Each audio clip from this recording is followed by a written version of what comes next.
নমস্কার। তো আমাদের উইকলি আপডেটে আরো একবার সকলকে অনেক অনেক স্বাগত। দেখতে দেখতে আমরা বাংলা নতুন বছরে চলে আসলাম। নতুন বছরের সকলকে অনেক অনেক শুভেচ্ছা। আশা করছি নতুন বছর ভালো যাবে। ইংরেজি নববর্ষের সময় থেকে তো বাজার এমন খেলা দেখিয়েছিল যে সবাই মোটামুটি বুঝতে পেরেছিলেন যে শেয়ার বাজারটা ইজি মানির জায়গা নয়। এখানে যথেষ্ট পরিশ্রম করে তারপরে এখান থেকে রোজগার করা সম্ভব। সাধারণভাবে আসলাম একটু অন্য কাজের সাথে এই কাজটাও করলাম, এইভাবে এখানে প্রফিট করা সম্ভব নয়। বাংলা নববর্ষে বিষয়টা অনেকটাই পরিষ্কার হবে, কারণ বাজার কিন্তু এখন থেকে ঘুরতে শুরু করছে আমরা দেখতে পাচ্ছি।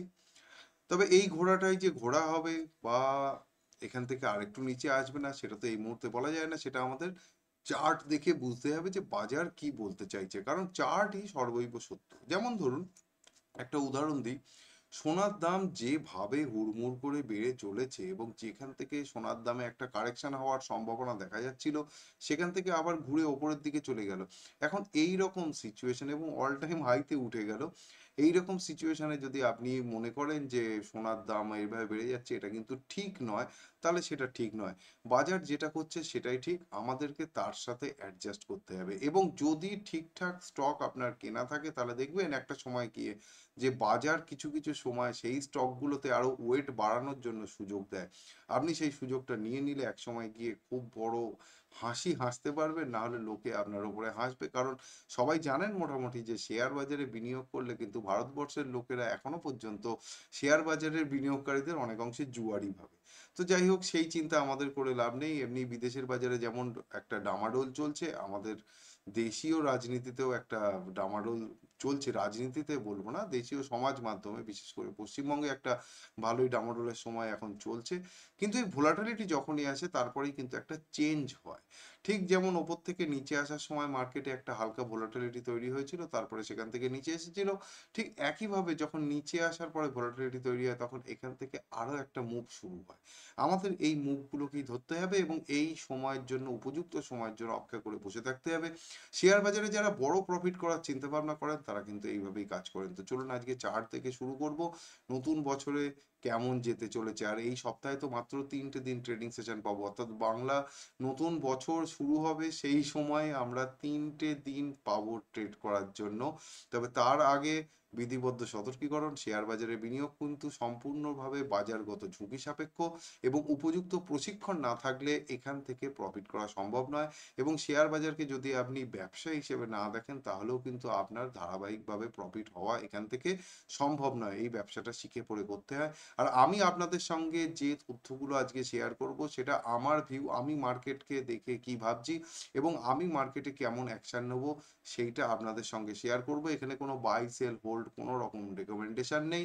আপনারা আপনাদের ফাইন্যান্সিয়াল অ্যাডভাইজারের সঙ্গে কথা বলে শেয়ার বাজারে বিনিয়োগ করবেন। তো চলুন শুরু করা যাক আজকের ভিডিও। সবার প্রথমেই আমরা অ্যাজ ইট ইজ আমাদের নিফটি দাকে দিয়ে শুরু করছি। নিফটির উইকলি চার্টে এখনো পর্যন্ত কোনো রকম রিভার্সালের সংকেত নেই।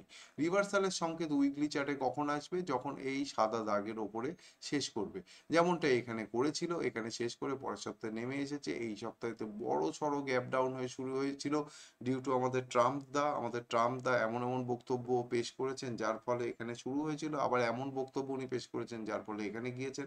অ্যাকচুয়ালি যারা আগে থেকে ডোনাল্ড ট্রাম্পের আগের সেশনকে দেখেছিলেন, ডোনাল্ড ট্রাম্পের আগের সেশনে সেম জিনিস হতো রোজ। উনি তখন অন্য একটা জিনিস করতেন। তখন উনি চায়নার সাথে ট্রেড ডিল নিয়ে কথা বলতেন। একবার বলতেন যে ট্রেড ডিল আমাদের খুব তাড়াতাড়ি হতে চলেছে, একবার বলতেন ট্রেড ডিল চায়নার সাথে করা সম্ভবই নয়। যে বিষয়টা এখন কিন্তু ট্যারিফে এসেছে, ঠিক আছে, চায়নার উপরে ট্যারিফ বসাচ্ছে, কোনো সময় দেখবেন হঠাৎ করে আবার ট্যারিফ খানিকটা ছেড়ে দিল। এইভাবে এটাই ওনার কাজ। তার কারণ আম, প্রমাণ ছাড়াই বলছি, আমার সম্পূর্ণ নিজের গেজের ওপরে, যে ওনারও বড়সড় মার্কেটে পজিশন থাকে, যেটা আগের বার প্রমাণ হওয়ার জন্য ওনার কিন্তু অনেকটা রাজনৈতিক ক্যারিয়ারে অনেকটা সমস্যা হয়েছিল আগের সেশনে, যে উনি পজিশন বানিয়ে সেই মতো করে স্টেটমেন্ট দেন, যাতে করে ওনার প্রফিট হওয়ার সম্ভাবনা একটু বেশি হয়ে যায়। তো যাই হোক, এটা ওনার স্কিল, ওনার দেশ, উনি ওনার মতো করবেন। আমাদের দেশে এটাকে বলা হয় ইনসাইডার ট্রেডিং। এবং ওনার দেশেও কিছু কিছু লোক রিসেন্টলি ওনার বিরুদ্ধে এই একটা অ্যালিগেশন এনেছেন যে উনি হয়তো ইনসাইডার ট্রেড করছেন, কারণ উনি বলে দিয়ে গিয়েছিলেন যে এইটা বাজারে কেনার সময় ঠিক তার পরের দিনই উনি ঘোষণা করলেন যে 90 দিনের জন্য এই ঝঞ্ঝাট থেকে সবাইকে মুক্তি দিচ্ছি। তো চলুন আমরা আমরা আবার চার্টে ফিরে যাই। তো উইকলি চার্টে এখনো পর্যন্ত রিভার্সাল আসেনি, কারণ উইকলি চার্টের আরএসআই এখনো পর্যন্ত মার্জিনাল লেভেলে রয়েছে এবং উইকলি চার্টে এই দাগের ওপরে এখনো পর্যন্ত অর্থাৎ 23,350-এর ওপরে এখনো পর্যন্ত বাজার গিয়ে সাস্টেন করেনি। এটা ওপরে গিয়ে সাস্টেন করে গেলে তারপর আমরা বুঝতে পারবো যে বাজারে রিভার্সাল এসেছে, নয়তো এইভাবেই সাইডওয়েজ টু ডাউন ট্রেন্ড হালকা বাজারে থাকবে। একবার একটু ডেলি চার্টেও বিষয়টাকে দেখে নিতে হবে। ডেলি চার্টে এই সপ্তাহে কিন্তু বাজার ঠিক রেজিস্ট্যান্সে গিয়েই শেষ করেছে, ঠিক যেখানে এখানে একটা গ্যাপের গোড়াটা ছিল সেইখানটায় গিয়ে ধাক্কা মেরেছে এবং হিস্ট্রি দেখলেও এখানটা একটা আমরা সাপোর্ট পাচ্ছি, যেটা এখন রেজিস্ট্যান্স হিসেবে কাজ করছে। ডেলি চার্টে আরএসআইতেও সেই বিষয়টা এখনো পর্যন্ত নেই, যে বিষয়টা এই 50-এর ওপরে থাকার খুব দরকার ছিল। যদি আমরা নিফটির জায়গায় ব্যাংক নিফটিকে দেখি, তাহলে ব্যাংক তো অনেক বেশি পজিটিভ, কারণ এই সাদা দাগের ওপরে ব্যাংক অলরেডি ট্রেড করছে, হোল্ড করছে, আরএসআই 50-এর ওপরে হোল্ড করছে। এবং যদি আমরা উইকলি চার্টকে একবার খেয়াল করি, তাহলে দেখবো উইকলি চার্টেও ক্যান্ডেলস্টিকটা যথেষ্ট ভালো জায়গায় রয়েছে, উইকলি চার্টে আরএসআইও যথেষ্ট ভালো জায়গায় রয়েছে। এবং এইখানে যদি আমরা এই দাগটাকে একটা স্টপ লস হিসেবে ধরি, তাহলে এর ওপরে যদি ব্যাংক নিফটি টিকে থাকে, তাহলে কিন্তু আমরা নতুন হাই দেখতে পাবো। এখন রয়েছে 51,000, হাই ছিল 54,000। তাহলে আমরা যদি 51,000 আর 50,000ই ধরুন স্টপ লস যদি আমরা রাখি, তাহলে 1,000 পয়েন্টের স্টপ লস থাকছে, কিন্তু ওপরে কিন্তু 3,000 পয়েন্টের গেন আমাদের একটা আসার সম্ভাবনা দেখতে পাওয়া যাচ্ছে ব্যাংক নিফটিতে। আবারও মনে করিয়ে দিচ্ছি, কোনো রকম বাই সেল বা হোল্ড রেকমেন্ডেশন নেই। ইউএসডি আইএনআর এখান থেকে সুন্দর নেমেছিল, খুব আশা পেয়েছিলাম। তারপরে কি হলো, এখান থেকে উঠলো, এখানে একটা আবার দাঁড়ানোর চেষ্টা করছে, কারণ দেখুন এখানে যে সাপোর্টটাও তৈরি করেছিল সেটা বর্তমানে রেজিস্ট্যান্সের কাজ করছে, সেটা এখানে চলছে। ডেলি চার্টে বিষয়টা আর একটু ক্লিয়ার হবে। ডেলি চার্টের হিসেবে যদি আমরা দেখি, তাহলে মোটামুটি ধরে রাখুন এই জায়গাটা, অর্থাৎ 86-20, 86-20-র ওপরে যদি না যায়, তাহলে এখান থেকে আবার কিন্তু 85 টাকায় নেমে আসবে ডলার। ডলার যদি 86-20-র ওপরে না যেতে পারে, তাহলে কিন্তু আবার 85 টাকায় নেমে আসবে। তার একটা বড়সড় সম্ভাবনা এখানে আমরা দেখতে পাচ্ছি ইউএসডি আইএনআর এ। ইন্ডিয়া ভিক্সে দেখুন, বলে দিয়েছিলাম যে 24-এ এই যে দাগটা কাটা আছে, এইটা একটা বড়সড় রেজিস্ট্যান্স, ও তার আগেই দাঁড়িয়েছে। এখনো পর্যন্ত শান্ত হওয়ার কোনো লক্ষণ দেখছি না, কিন্তু দাঁড়িয়েছে। কিন্তু খেয়াল রাখবেন যে ইন্ডিয়া ভিক্স যতবারই এরকম ভোলাটিলিটি বাড়ায়, তারপরে কিন্তু মুভ যেদিকে হচ্ছিল তার উল্টো দিকে হওয়া শুরু হয়। তো ইন্ডিয়া ভিক্স ভোলাটিলিটি বাড়িয়েছে, তো আমরা আশা রাখতে পারি যে আগামী দিনে কিন্তু ভারতের বাজারে মুভ যেদিকে চলছিল তার উল্টো দিকে একটা মুভ শুরু হতে চলেছে। যদি গোল্ডকে দেখি, যে বিষয়টা নিয়ে আমরা প্রথমেই বললাম, দেখুন গোল্ডের এখান থেকে একটু কারেকশন করার তো সম্ভাবনা ছিলই, তার কারণ আরএসআই তে ভালো রকম ডাইভারজেন্স এসেছিল। পুরো বিষয়টাকে ঘেঁটে দিয়ে গোল্ড কিন্তু অল টাইম হাইতে চলে গেল। এখন আমরা এটা করা উচিত নয়, এরকম হলে ঠিক নয়, ও সামনে ভেঙে পড়তে পারে, এসব কথার কোনো গুরুত্ব নেই। গোল্ড যেহেতু ওপরে চলে গিয়েছে, ওপরে চলে গিয়েছে, প্রাইস যেটা চার্টে চলে এসেছে সেটা চলে এসেছে। এখানে আর কোনো যুক্তি তর্ক কিছুই খাটে না। প্রাইস যেহেতু চলে এসেছে তো চলে এসেছে। এবার এরকম বড় বড় ক্যান্ডেল হওয়ার পরে কি হয়, তারপরে একটা কারেকশন আসে, এটাও আমরা জানি। তো কারেকশন আসতে পারে। উইকলি চার্টে এখনো পর্যন্ত ট্রেন্ডের কোনো রকম নিচে নামার কোনো সম্ভাবনা দেখতে পাচ্ছি না। তবে এটা বাই করার জায়গাও অবশ্যই নয়, বাই করার জায়গা বেশ আগে নিচে ছিল, এখন আর নেই। বেশ আগে নিচে ছিল বলতে, সেই কিন্তু সেই সব জায়গায়, সেই সব জায়গার কথা, এই সব জায়গায় কেনার জায়গা ছিল, এই সব জায়গায় কেনার জায়গা ছিল। এই মুহূর্তে গোল্ড কেনার জায়গা নেই, কিন্তু সিলভার তুলনামূলক ভালো জায়গায় রয়েছে। নিচে যখন এসেছিল সিলভার অবশ্যই কেনার জায়গা ছিল, কত সুন্দর দাম দিয়েছিল সিলভার। হ্যাঁ, সিলভার কিন্তু এবার এই যে জায়গাটা আছে, এই জায়গাটা, এই যে হাইটটা, এখানটা কিন্তু বড় সড়ো রেজিস্ট্যান্সের কাজ করেছিল। এইবার যেই মাত্র 95,900, 96,000 ধরুন, 96,000 যেই মাত্র কেটে সিলভার ওপরের দিকে ওঠা শুরু করবে, সিলভার কিন্তু তারপরে লাফিয়ে লাফিয়ে বেড়ে যাবে, ঠিক গোল্ডের মতো। ঠিক আছে, তার একটা সম্ভাবনা দেখা যাচ্ছে, এবং গোল্ডের থেকে বড় র্যালি সিলভারে হবে, আমার এতে পূর্ণ বিশ্বাস রয়েছে।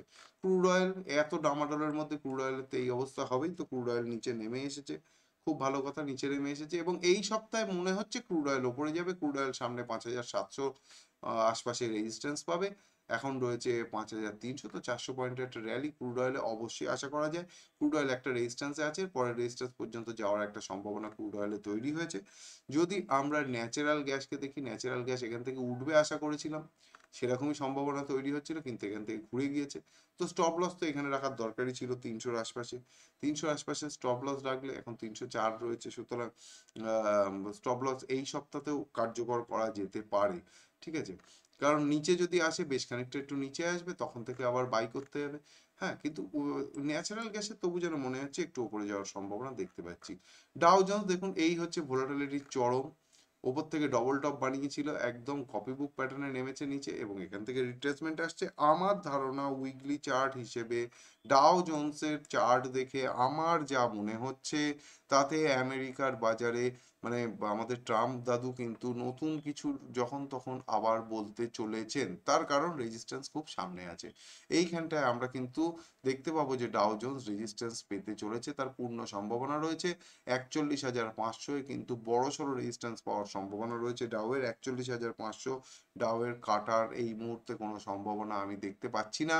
41,500 কিন্তু বড় সড়ো রেজিস্ট্যান্স পেতে চলেছে ডাও জোন্স। আমার মনে হচ্ছে না 41,500 লেভেলটাকে ডাও জোন্স কাটতে পারবে।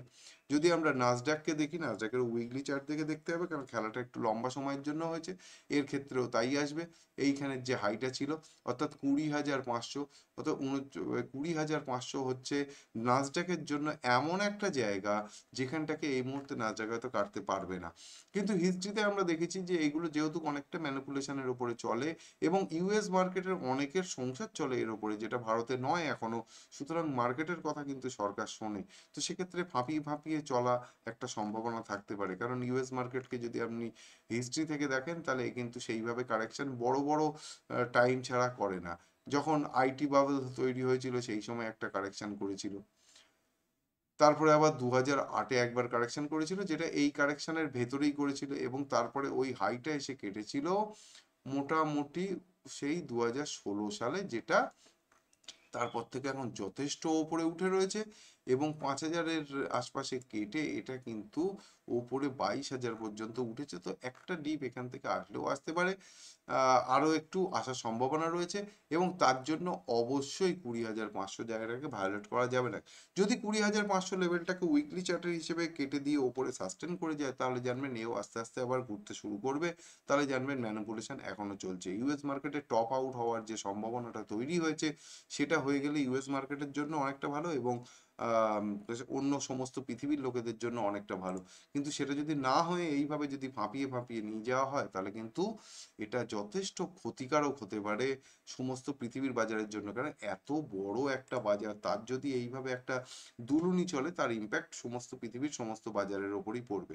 তো আপাতত এই সপ্তাহে 3টে মাত্র দিন আছে ট্রেডিং এর জন্য, তার বাইরে তো আমরা দিন পাবো না। এখন এই 3টে দিনে দেখা যাক আমাদের বাজার কি করে। আমরা তো মোটামুটি একটা লেভেল দেখে মোটামুটি একটা ধারণা করে নিতে পারলাম যে আগামী সপ্তাহে বাজার কেমন চলতে চলেছে। এখন আগে আগে দেখা যাক কি হয়। জয় ভোলেনাথ, সবাই ভালো থাকুন, সুস্থ থাকুন, নতুন বছর অনেক অনেক আনন্দ করুন, এবং শেয়ার বাজার থেকে প্রচুর প্রফিট করুন, এই শুভকামনা জানিয়ে আজকের ভিডিও এখানেই শেষ করছি।